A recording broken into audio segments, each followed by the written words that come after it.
즉 1세대 1주택자가 상속받은 주택이 있더라도 세 가지 요건 중 하나만 충족한다면 종부세 과세표준에서 제외하는 거죠.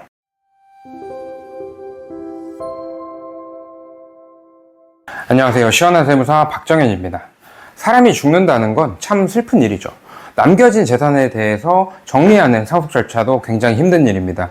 어디 어떤 재산이 얼만큼 있는지조차 파악하기 어렵고, 이러한 내용을 파악한 후에는 상속세를 신고를 해야 합니다.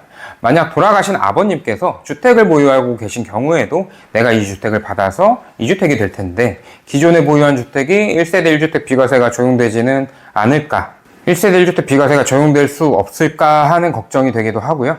또 종부세는 얼마나 증가될지 걱정되기도 합니다. 오늘은 상속받은 주택에 대해 한번 총정리하는 시간을 가져보도록 하겠습니다. 첫 번째 살펴볼 항목은 종부세입니다. 1세대 1주택자가 상속받은 주택에 대해서는 5년간 종부세 과세표준에서 합산하지 않게 되는데요. 다만 상속받은 주택이 5년이 지났더라도 내가 가진 지분율이 40% 이하이거나 40%를 초과한 지분율을 가지고 있더라도 지분에 해당하는 공시가격이 6억 원 이하, 수도권 밖의 주택은 3억 원 이하인 주택은 종부세 과세표준에서 제외할 수 있습니다. 즉 1세대 1주택자가 상속받은 주택이 있더라도 세 가지 요건 중 하나만 충족한다면 종부세 과세표준에서 제외하는 거죠. 두 번째는 취득세입니다. 최근 지방세법 개정으로 취득세 과세표준이 상당히 올라갔는데 시가인정액이라는 표현을 쓰고 있습니다. 시가인정액은 매매가액, 감정가액, 공매 경매가액 등을 지칭을 하는데, 만약 상속받은 경우에는 이 시가인정액이 있더라도 그 가격이 아닌 공시가격을 기준으로 취득세를 산정하게 되니 상대적으로 증여보다는 낮은 취득세가 부과됩니다. 또한 상속에 따른 주택 취득세율은 2.8%의 낮은 취득세율로 구성하고 있으니까 상대적으로 적은 세율을 부과하고 있고요. 세 번째는 가장 중요하다고 생각되는 양도소득세인데요. 양도소득세는 상속주택에 대한 양도소득세와 다른 주택에 대한 양도소득세로 구분해서 보아야 됩니다.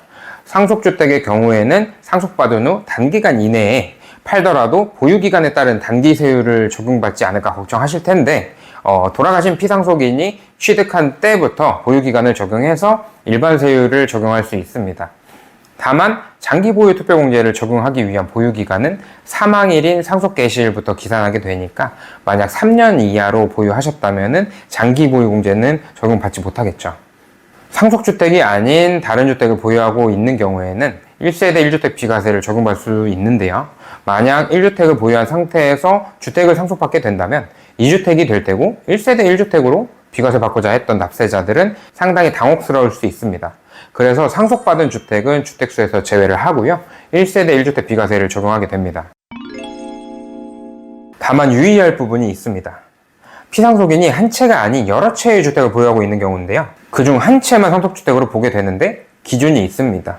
피상속인이 소유한 기간이 가장 긴 주택을 상속주택으로 보아 인정하고 있습니다. 만약 보유했던 기간이 같다면 거주한 기간이 가장 긴 주택을 상속주택으로 보고요. 거주한 기간도 같다면 피상속인이 마지막 사망 당시에 거주한 주택을 상속주택으로 봅니다.